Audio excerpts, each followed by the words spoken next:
کی نظر پڑی کمسن عباس ہے، یہ چہرے کا رنگ درد ہے، بدن پر تھرتھری ہے، آنکھیں سرخ ہے، گھبرا کر پوچھا بھیا پانی تمہارا کیا حال ہو رہا ہے؟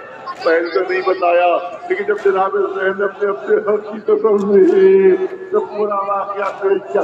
اس طرح سے میں پانی لے کر پہنچا تھا، میرے آقا نے کہا اس وقت میرے پکارنے پر آ گئے ہوگے، ایک وقت ایسا ہوگا کہ جب میں پکار رہا ہوں گا تم جواب نہ دو گے۔ نہیں سمجھا کہیں ایسا نہ ہو کہ میں سو رہا ہوں تو میرا آقا پکارے اور میں جواب نہ دے سکوں، اس لیے میں نے سونا ترک کر دیا۔ یہ سننا تھا جناب زینب نے ننھے سے عباس کا بازو تھاما، امام حسین کے سامنے لے کر آئے، اے بھیا آپ نے میرے ننھے سے بھائی پہ کیا کہہ دیا؟ رات رات دیکھ کر گئی ہے، میرا عباس سویا نہیں۔ امام حسین نے اپنا سر پیٹ کر کہا اے بھیا عباس کہ تمہاری زندگی کا معاملہ نہیں ہے، میں اس وقت پاؤں جب دریا کے کنارے تم ہاتھ میں باہر میں سو رہے ہوگے، اس میں میں آواز اے عباس دشمن آنے لگا ہے، اس وقت تم جواب نہ دو گے۔ پورے دن سے آپ کئی مسائل سنتے چلے آ رہے ہیں، تفصیلی مسائل آپ کے سامنے نیت کرنا ہے۔ جب سب ختم ہو گئے، کوئی باقی نہیں رہا تو یہ عباس ہاتھ چکے ہوئے امام حسین کے سامنے آقا مرنے کی اجازت دیجیے، مولا مرنے کی اجازت دیجیے۔ آپ کو جواب معلوم ہے تو وہ جواب سنتے چلے آ رہے ہیں۔ امام حسین نے فرمایا یہ عباس میرے لشکر کی دین ہے، اے عباس میرے لشکر کی دین رفتار ہو، نظرہ یمین و شمالا۔ جناب عباس نے دائیں طرف دیکھا، بائیں طرف دیکھا، حسرت سے فرماتے ہیں اے آقا وہ لشکر کہاں کہ میں اس کا رمضان تھا، اب جہاں لشکر ہے وہی رمضانی کروں گا۔ یہی وقت تھا کہ کچھ بچے خیموں سے فریاد کرتے ہوئے نکلے کہ ہائے پیاس ہمیں ماری ڈالی، ہائے پیاس ہمارا کلیجہ بھونے دے رہی ہے۔ اے عباس کتنے بچے پیاس سے بھوک توڑ چکے، یعنی ان کے لیے کوئی پانی کا اہتمام کرتے جاؤ۔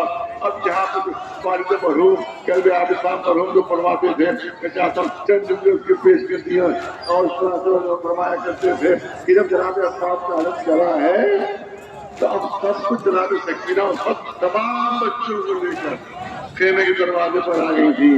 جتنا پڑھتے جا رہے تھے چچا اتنا جناب سکینہ کے دل بڑھتا جا رہا تھا، یہاں تک کہ جب جناب سکینہ نے دیکھا کہ چچا کا قبضہ فرات پر ہو چکا ہے، سب بچے دیکھ رہے ہیں، جناب سکینہ دیکھ رہی ہے کہ فرات پر قبضہ اور پدمش میں پانی بھر دیا گیا۔ اس کے بعد ایک طرف سے دشمنوں نے پھر کیا، لیکن اب جناب سکینہ کو عباس تو نظر نہیں آ رہے تھے، کوئی علم نظر آ رہا تھا۔ جتنا علم بڑھتا جا رہا تھا، والد مرحوم فرماتے تھے کہ سکینہ کا دل بڑھتا جا رہا تھا کہ بعد کہتے یہ کیا ایک علم جھکا، دارا کیا عباس ایک ہاتھ کر علم جھکا مگر دوبارہ عباس کو سنبھال لیا۔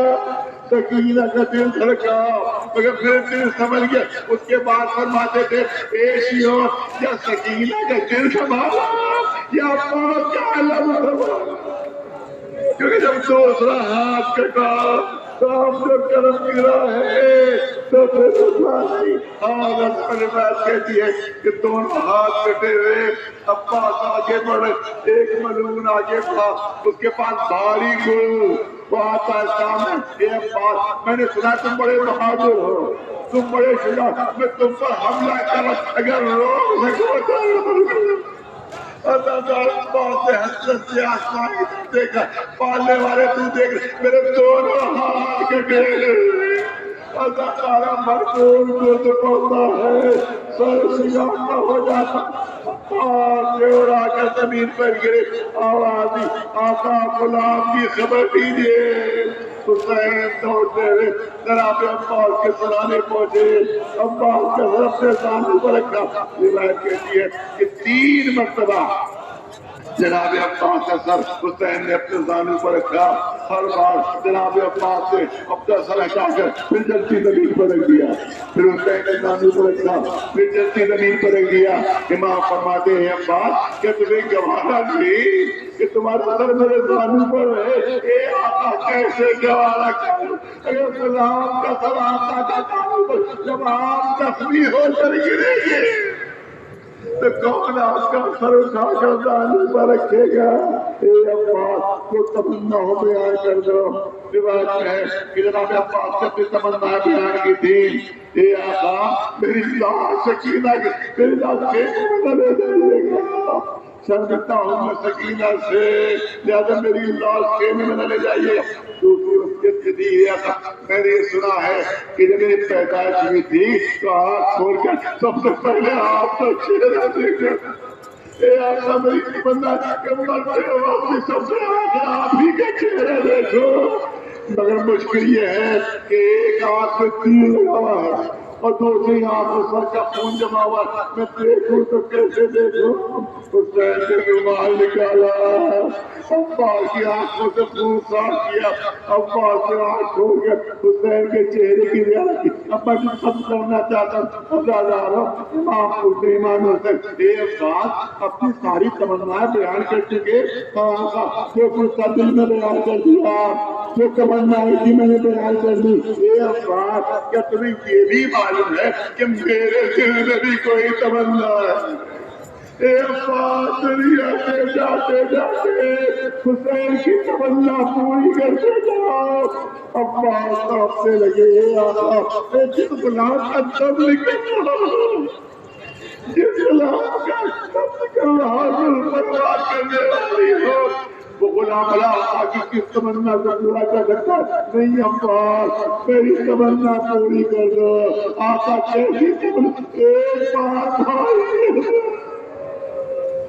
ایک بار بھائی کے عباس توبے، آقا آپ کا حضور سراجوں پر، مگر ماں نے کہہ دیا ہے کہ اگر زبان سے بھائی نکلا تو دودھ نہ بخشوگی۔